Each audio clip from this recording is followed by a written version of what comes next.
Marguerite deCourcelle. I'm the CEO of Blockade Games. My name is Rene. I'm the project manager of a game called Chainbreakers. And Margaret and me, we are going to talk about interoperability. And I would say, let's kick this off. Sure, so we're going to go back a little bit over the history of non-fungible tokens. So in the beginning, I was born in 1994 in Russia and moved to Canada in 2000, where I went to school.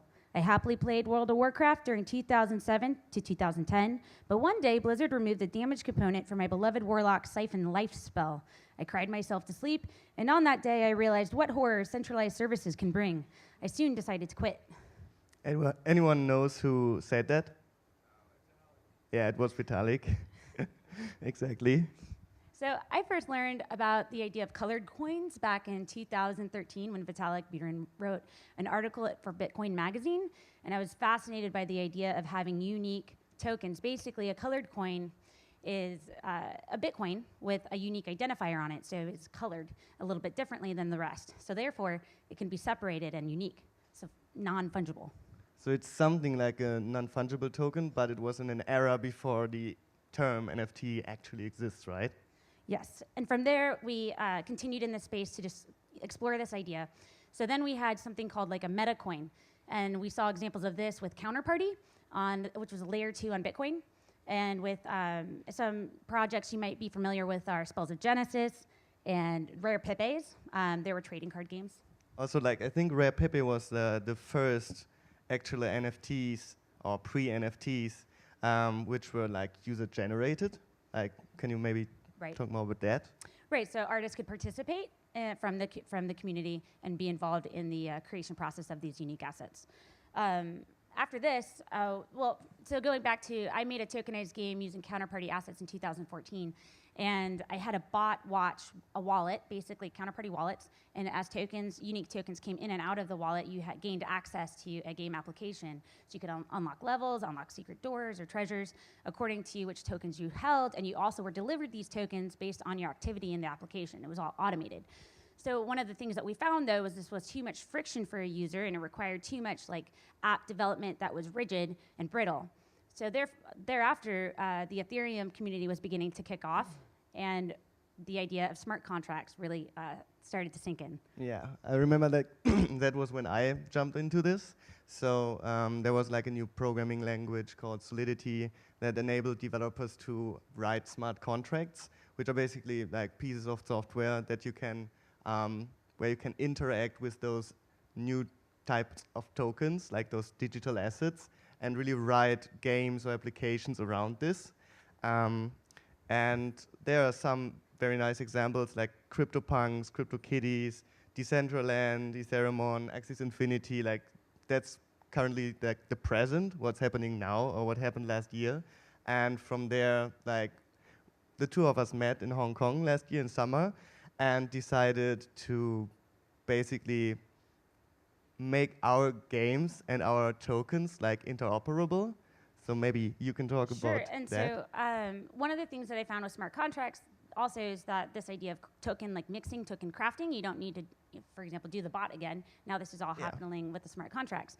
So in my game applications that we're creating, we have a series of titles.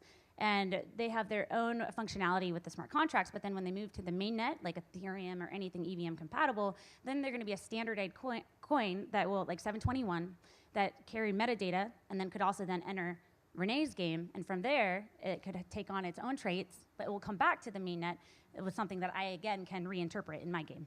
Yeah, that's pretty fun. So you have to be very creative, the space is very new, and in our case, we are trying to merge a future cyberpunk world, which is Neon District, with an ancient Greek strategy RPG, which is Chainbreakers, and we are going to find some ways to make our tokens appear in both games in a way that it makes sense, and the storytelling around it is plausible and cool. Well, I think some people have a hard time grasping that the token data can be reinterpreted in different games, but the visual assets do not need to remain the same. So for example, a sword from Rene's game can come into my game and be some sort of weapon that makes sense for the cyberpunk environment. So you don't need to steal each other's art you can translate the data of what's the history of that token journey, and then it can go back and forth between these games and be retranslated so that the value and the ownership and love for an asset you might have as a gamer, if you ever played Neopets, for example, you really can bond with an avatar or a personality, and you want to just reuse that in multiple titles in the future. Yeah, and this gives tokens additional value because the utility of the token you own is like extended into another ecosystem, into another game, which makes this whole NFT space even more interesting, like regarding, like talking about interoperability. And yeah, that's what we are in right now. And in the future, what we'd like to see is the onboarding of like mainstream users that don't really need to understand at some point what a crypto wallet really is.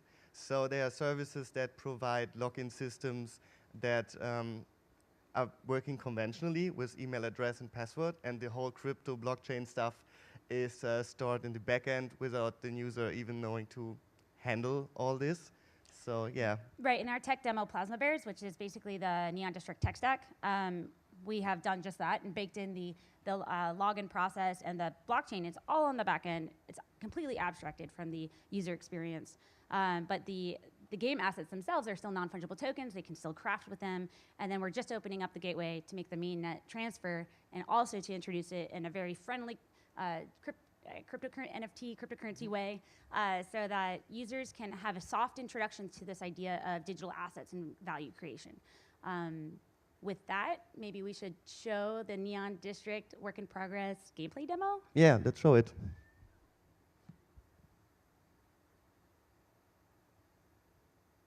It's supposed to have sound.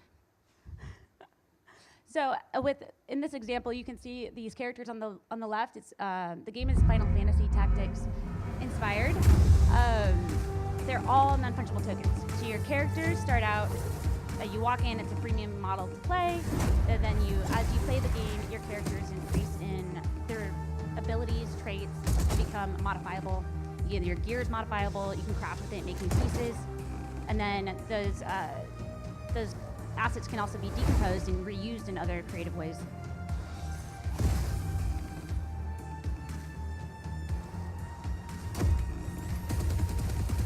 Looks so nice. We've been working on this game for 1.5 years. We have our tutorial campaign demo being released May 1st, which will be playable. Any questions? So yeah, I think it's time to have you involved and ask some questions. If there are some, I guess they are. Is anyone making a game? Awesome. You up front? Like, how do we do this with the microphone? Should I maybe lend mine? Sure. Can you hand this? Can you elaborate a little bit more on the login process and that abstraction that you're talking about? I think that's really important for everyone here that are creators or otherwise involved to understand, because those users are really, really important, and bringing them on is, that's a key touch point. So yeah, how it works, there are several services, like for example, one is Bitsky, one is Portis. Like what they are doing is they store like the private keys and the blockchain related things in a way that you, as the front-end user, only need like an email address and a password to log into your account, log into your wallet, and interact with it.